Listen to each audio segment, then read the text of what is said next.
Good afternoon, ladies and gentlemen. Nice to be here. Thank you, Whitney, for the introduction. I have a tendency of talking too quickly, so if I do, please slow me down. I don't know that, but some people say, you know what, you're just like Speedy Gonzalez. So basically, like Whitney said, she ran through my background. My love for international business started many, many years ago when I was a young man. I was fortunate enough to have grown up and lived in different countries, studied abroad, and so from a young age, that sort of seed of international intrigue was in my DNA. I started obviously my educational career focused on international, and with obviously my exposure at Westminster College and then Thunderbird. And then for the past 20 plus years, I split my background and my experience. I started off in corporate America, was lucky enough to do business development in several regions. Obviously, the only part of the world that I don't have any experience in, maybe one day, if time permits, is South America. So I've been fortunate to learn from every culture. And so about 10 years ago, I decided to leave corporate America and start up Mango Enterprises. And Mango Enterprises is a small Utah company where we're just focused primarily on representing U.S. companies in the healthcare sector. So whether it's pharmaceuticals, supplements, healthcare, health and beauty, anything that's healthcare related, we will take that brand and build it in the Middle East. Now, I used to do the same thing when I was in corporate America. So whether it was building a brand in Europe, building a brand in Asia or Africa, I was lucky enough and fortunate enough to build the skill set in order to that I needed initially to give me the success or the tool skill sets to get me to where I needed to basically fine-tune my skill sets. Now, when you take basically representing a U.S. company in the Middle East, and that's what I want to focus on because not a lot of people know about the Middle East. Most people are aware to a certain extent if they have an interest in international about Europe, Asia. The Middle East is sort of, most people get shy or scared of the Middle East because of what we hear on the news. So, what's that? Exactly. So that's an opportunity for us. Going to, now I'll talk about the SWOT analysis briefly. So when we take a brand into the Middle East, there are a lot of things that are important to us, myself and my team, and these are things I'd like to share to you as students that are thinking about international business and how to build a skill set for success. So on the SWOT analysis, this is not a typical SWOT analysis. This is about me with a slight variation. So, understanding the region I'm working in is my strength. And if anybody's basically deciding to go and look at a career in marketing or finance or whatever it is in whatever region in the world, you need to understand that region and what the dynamics and how it operates. The weakness, not mine, I don't want to sound basically arrogant, I do have weaknesses, but the weaknesses that we face is not us, it's the companies that we represent, because the companies that we represent and take overseas are the companies that don't understand the dynamics that I'm going to talk about in the next slide. Opportunity in the Middle East, there are 500 million end users in the Middle East. That's a big, big market. They're young, they're educated, they love US products. Contrary to common belief, a lot of people in the Middle East love the United States. And so, great opportunity, obviously, for us and for US companies. And the threats, again, the threat is on an individual level. If you're looking at a career in international business, not understanding the subsequent points I'm going to discuss and not understanding the region is your biggest threat. So, there we go. The most important thing for you, ladies and gentlemen, when you want to look at international business and a career in international business is understanding cross-cultural communication. That is the central tenet of anybody going into developing a brand, living overseas as an expat, or anything to do with international. Understanding how people think in the Middle East, understanding their philosophy, their religion, what makes them tick, is crucial, not just on a fundamental level, but it feeds into a lot of the functions when it comes to business, the disciplines. So if you understand what your end user and the culture perceives value in a certain product, what colors do you have to basically put on the packaging, because there are certain colors, they're taboo in certain cultures. It feeds into cross-cultural communication, and understanding that culture feeds into business development, product development, and finance. Let me give you an example in finance. So finance in the United States, we have a very good financial system, well established, works perfectly for us, or we think works perfectly for us, depending who you ask. But in our financial system, interest is a central part of finance. Well, in the Middle East and other cultures, interest is not acceptable. So how do you basically extend terms to a client or to a potential distributor if you don't understand the financial system of that part of the world? So understanding the culture, the philosophy, the way the system operates is very integral. The second important thing is do due diligence. I don't know how many times I've met companies, executives in US companies, VPs of international or international sales and marketing folks that are just excited about basically making a sale. And so to them, look, I'm going to send a container of this product overseas. I'm happy. I'm going to, show my boss that we have, fed some profit into the bottom line. That doesn't last long. If you haven't done the due diligence and if you do not know who you're working with and have spent the time and used the systems that are out there, there are a lot of systems available in the United States, governmental and other third party that can help you do the right due diligence to partner with the right people. It's a no-brainer. People think, oh yeah, I should partner with the right folks, but you have no idea how many companies that I've come across in the healthcare sector that don't even know how to maneuver and work through that prism. The third is understanding the regulatory environment. Most people, again, think, okay, I'm going to sell a product. I have, vitamin water, as an example, and I can just send it over to Europe, the Middle East, or Asia, or Africa, and I'm good. No.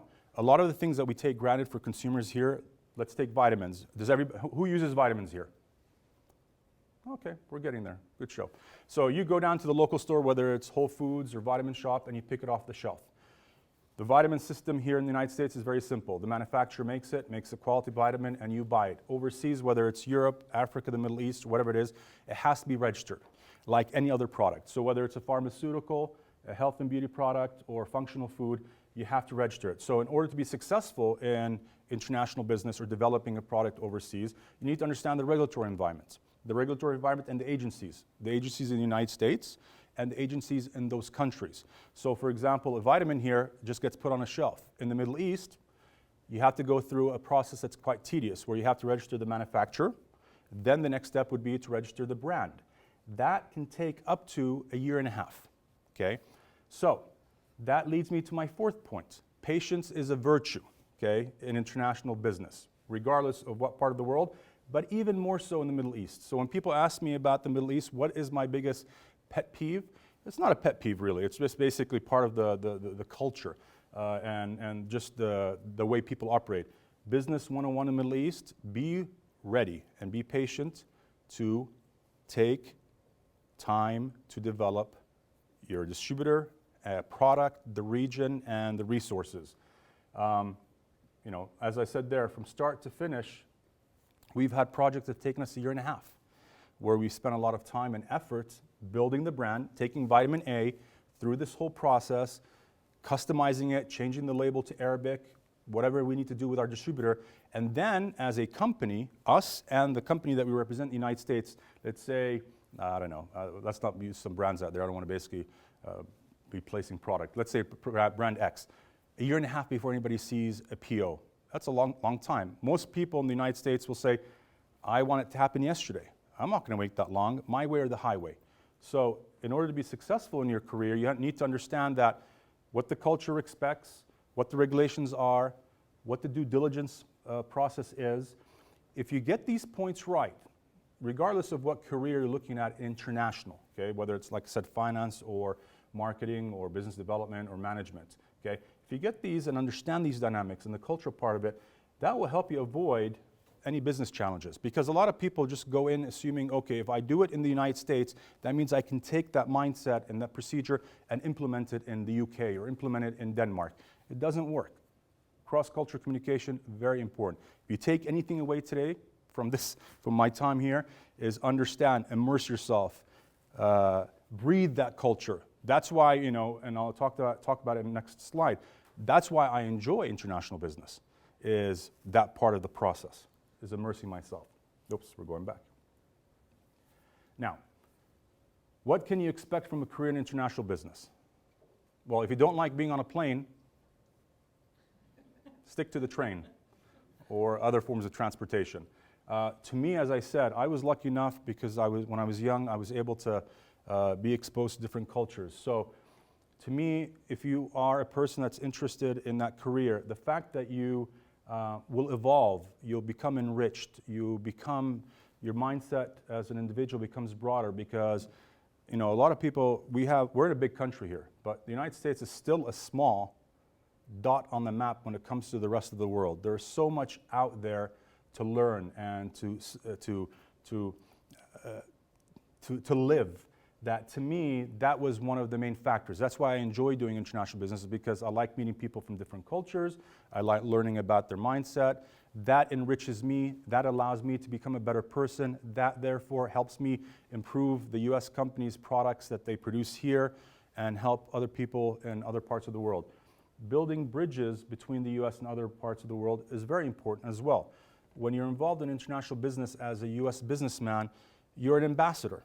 So even though other cultures might have a different mindset or perception of the US, and we here have certain perceptions, unfortunately, through media and other factors, you as an ambassador allow this part of the world and that part of the world to sort of bridge and become better and become more homogenized. It's a good way for us to help share our story and to help me when I come back here and talk to people about the Middle East. They'll say to me, well, what do you know about the Middle East? Well, I was there. I go there 6 or 7 times a year. I am among the people. I understand the people. They understand me.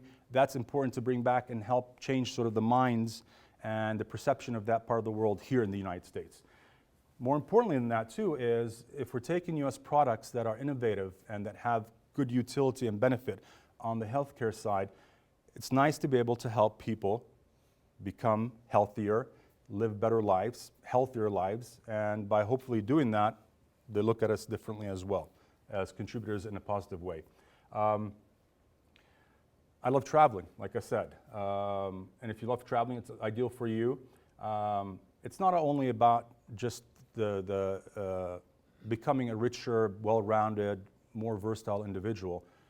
Also, the financial rewards are very good. I mean, you guys are starting your careers, you're going to school to try to improve your bottom line and to try to improve your skill sets to go to the next level. International business is demanding because there's a lot of travel, but it's rewarding on an intangible, on a personal level, but financially, it could reward you very well. Whether you do it yourself in a company, or whether you work in your own company, or whether you work for corporate America. I mean, obviously, working for corporate America is the first step in order for you to be able to get that exposure, and then, what do you call it? A common step would be then after that is to go and open up your own company like I did with my partners. The other thing is racking up the sky miles. I mean, that's a good benefit. So you get those perks, and a lot of people make fun of me, but when I was younger and I'd go to the airport and smell the jet fuel, I'm like, this is a trip that's coming. It's going to be a good trip. So that was my sort of thing. But now, as I'm getting older, jet fuel doesn't cut it anymore. And then seeing the world. So, does anybody recognize any of these pictures? Perfect. Dead Sea. Excellent. Is that Dubai? Dubai on the left, business and trade. The middle is in Riyadh, Saudi Arabia. Yeah. How do you know? Have you been to that part of the world? I'm Lebanese. I lived in Kuwait. Oh, nice. I just got back from Kuwait. Really? Yeah, I was there last week. So, how long have you been in the U.S.? Sorry, guys. We're just 4 years now. 4 years. Yeah, I was born here, but yeah, I grew up there and moved here. تحكي عربي؟ بحكي عربي قد ما بدك. الله يعطيك العافية. ممتاز. بندردش بعدين.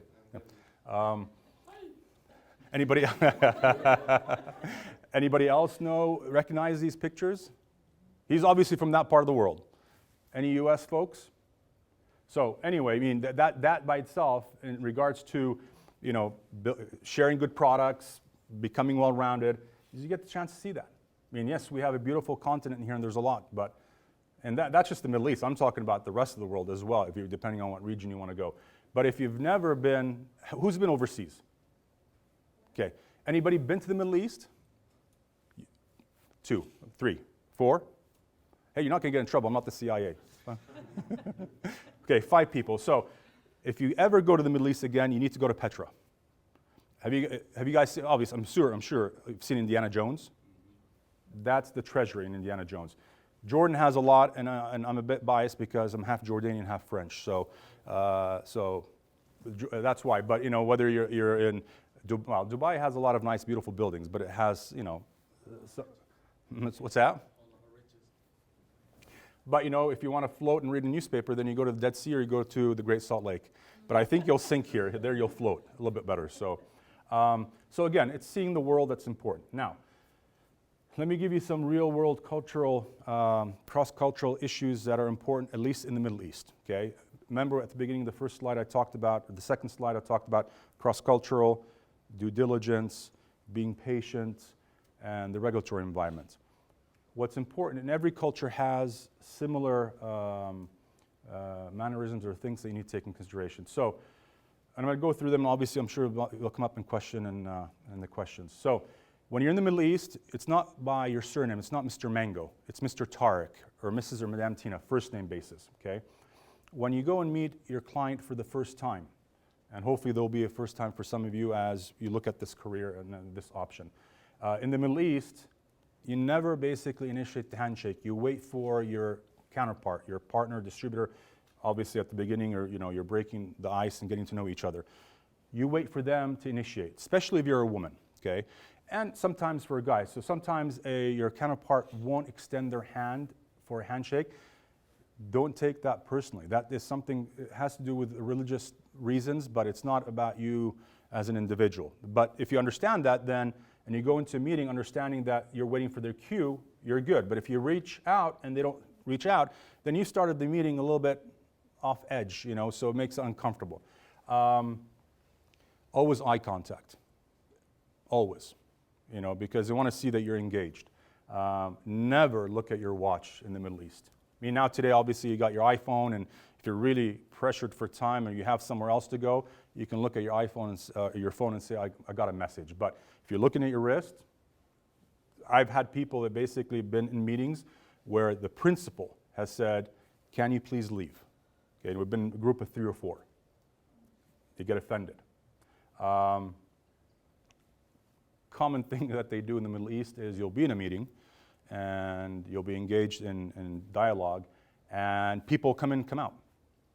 You'll take the principal or the person, your counterpart will take phone calls.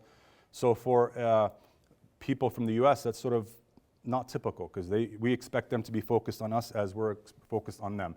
But that's common, and that's just, you know, sort of the way things roll. Most important thing is negotiating. It's going to take a long time, longer in all parts of the world that I've done business in, even though the Koreans are very tough negotiators. Arabs will take a long time to negotiate. Sometimes you're like, seriously? I'm turning gray here. Okay, let's get going, because I'm using my American cap, like time is money, chop, chop, let's make it happen. But it's very important because to your counterparts in the Middle East, first of all, they're sizing you up. Secondly, why it takes a long time goes to the last sentence there. It's not about basically money in the Middle East, it's about building relationships. It's about fostering a long-lasting relationship with the US company. Even though we will go to Americans will go to different parts of the world to do business, and we'll allocate an hour for a meeting because we have other meetings.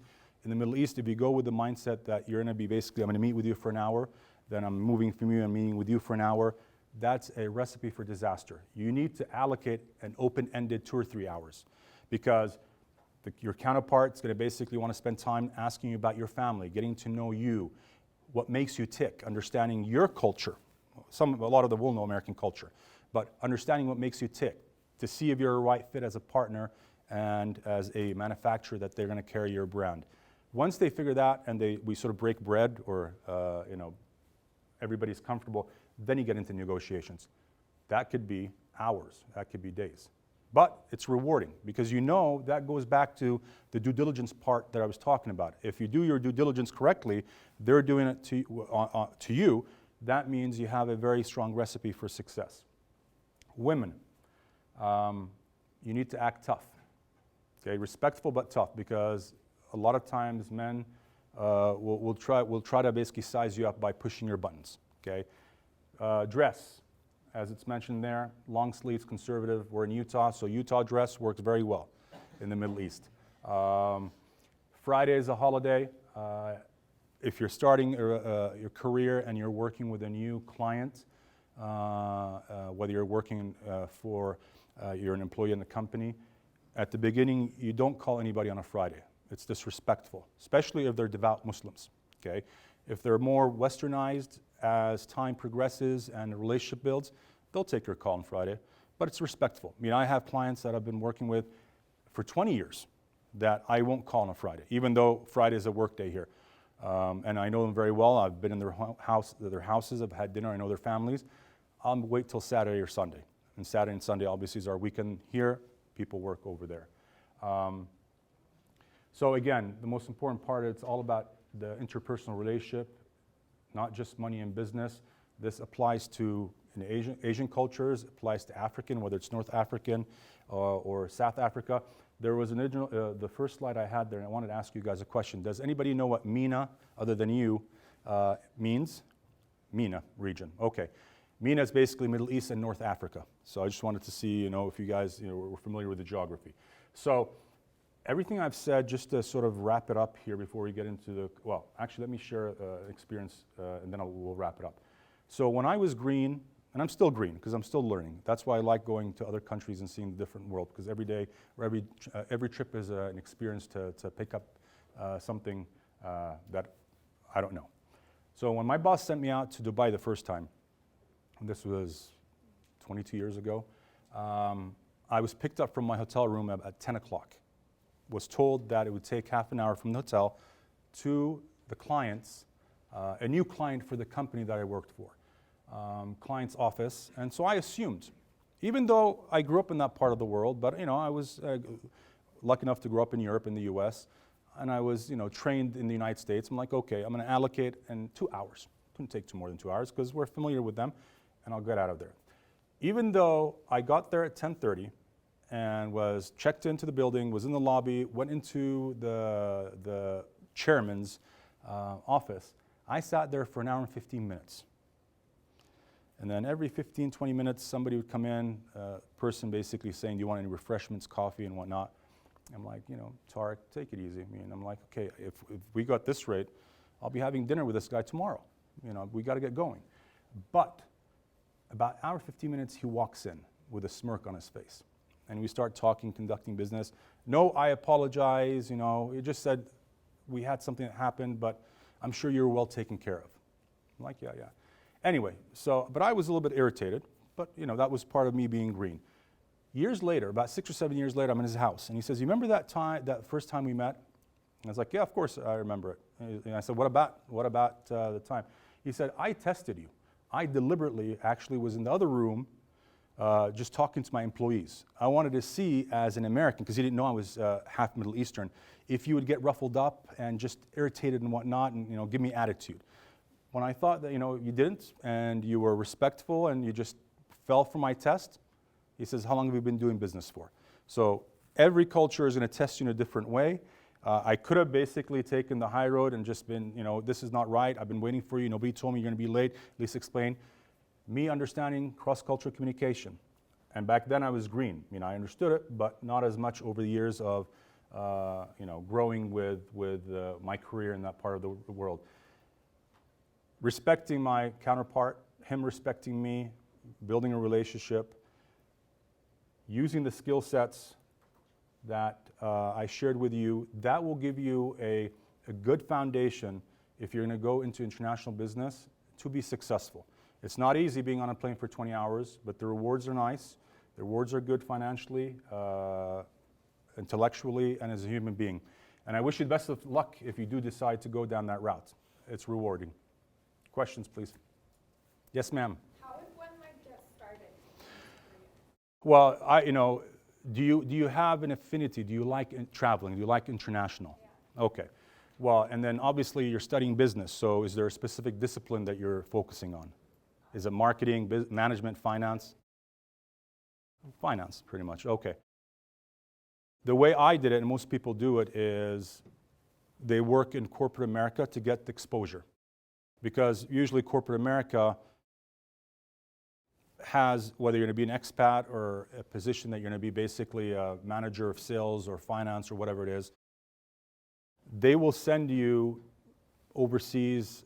Most corporate companies are a little bit conservative, so they don't send you as much as they should do in American companies overseas, whether it's the Middle East or other parts of the world. If it's Europe, they'll probably send you more often in Asia than the Middle East, because, like I said at the beginning, just because of the negative perception in that part of the world. So that will be your first stepping stone. If you're thinking about doing a career international, I would recommend, down the road, it's not cheap, a school like Thunderbird or an MBA. And most schools now have international MBAs, because part of the curriculum, if you go to any of these schools, the first thing they'll teach you is cross-cultural communication. Because if you don't know how to communicate and understand the culture that you're dealing with, you're not going to go anywhere. You may as well just stay here. So it's sort of a stepping stone. Corporate America, and then eventually if you build the clientele, the portfolio and whatnot, then you can basically segue into your own company. Yes, sir. Define corporate America and counterparts. So corporate America, we represent, like I said, at Mango Enterprises, a lot of companies that either, manufacture or are marketing authorization holder of brands. So we'll take those brands overseas.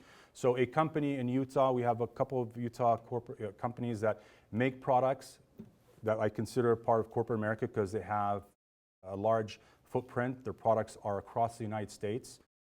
They have upwards of 50 to 100 employees. That's what I say corporate America, okay? So you're working, you're an employee. You W-2 with that company.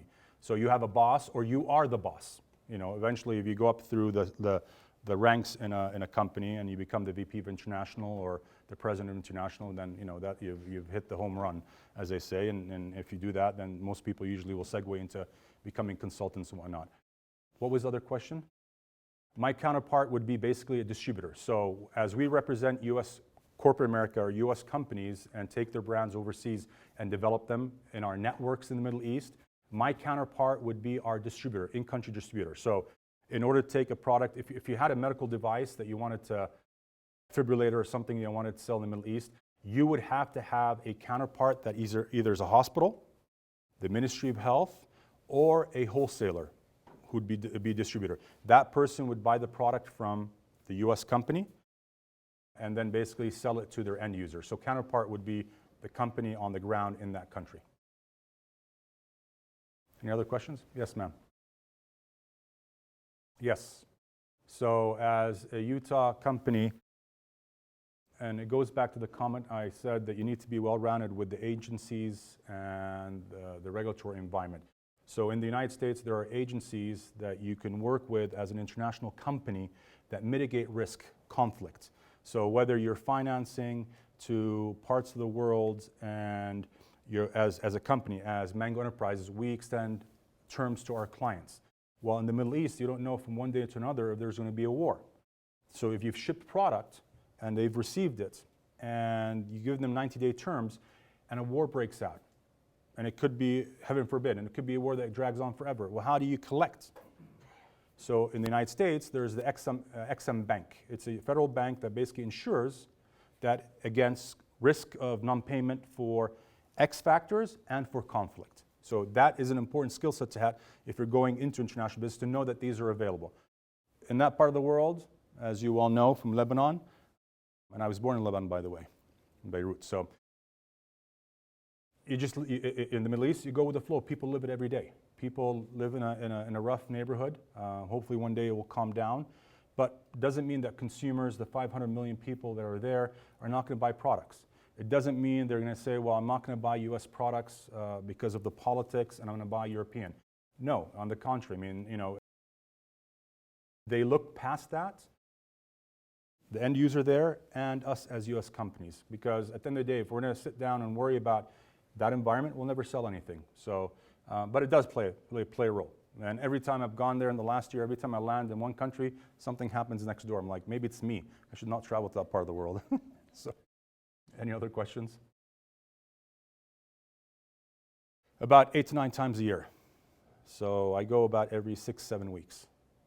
Just got back and I'm going in about 10 days again. So Sky miles, racking them out. Those part of the career benefits. Both, depending on which country. Some countries will have more Hilton than Marriott, so I prefer Hilton. Don't tell that to Marriott. So, any other questions? 30 سنة. ممتاز. من وين؟ مصر. الله يعطيك العافية.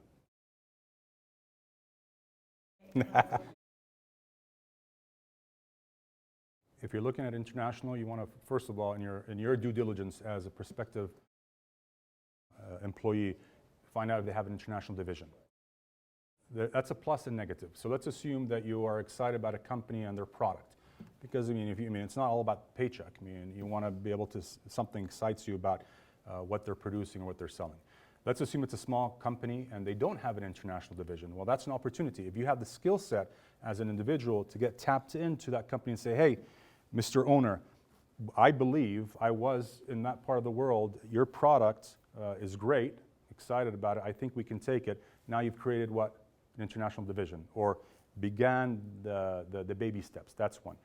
If it's a big company that has products all over the world, then and you have the skill sets, they're going to take you and pluck you into their system where they can need you. So it depends on where you are in your career, what skill sets, because a company that basically is looking for an international manager for South America, they're going to look for somebody that basically either in Utah has served a mission there, speaks Portuguese, Spanish, has traveled there, has a skill set in whatever they're looking for, if it's marketing or business development, which is marketing, and so on and so forth. So if you have that skill set, that will plug you into those different areas.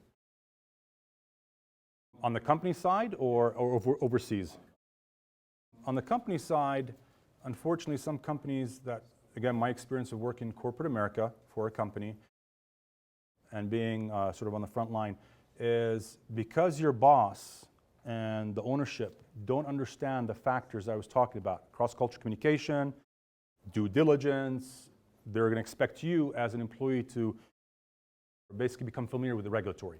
That's fine, that's part of the job. You become familiar and you educate them, but it's hard to educate them on cross-cultural communication if all they're thinking about is the bottom line. So those are challenges because you as an employee or as a manager or director, you're excited to get their product in there. So when you come back to them from a trip and say, look, we need to do 1, 2, 3, 4, it's all about the bottom line. And if they have built-in perceptions of a certain part of the world, then you have a stronger fight. But hey, persistence, knowledge, education, love for what you do overcomes some of these things. I've seen it. I've seen companies where the owners love that part of the world, whether it's Europe or Asia, and everything is basically 100% an international focus on that and domestic complaints because he's allocating or she's allocating resources to the other side of the equation. So, any other questions? If you take anything, I want to say again, repeat, if you are deciding or if you're thinking about a career in anything international, eat up the culture, learn it, understand it. Even if you don't see eye to eye, whether it's basically on the religious or political, whatever, the people on the ground, that's what it's all about. And those skill sets of becoming strong in those skill sets will make your career much more successful in whatever discipline you do in international. So, thank you.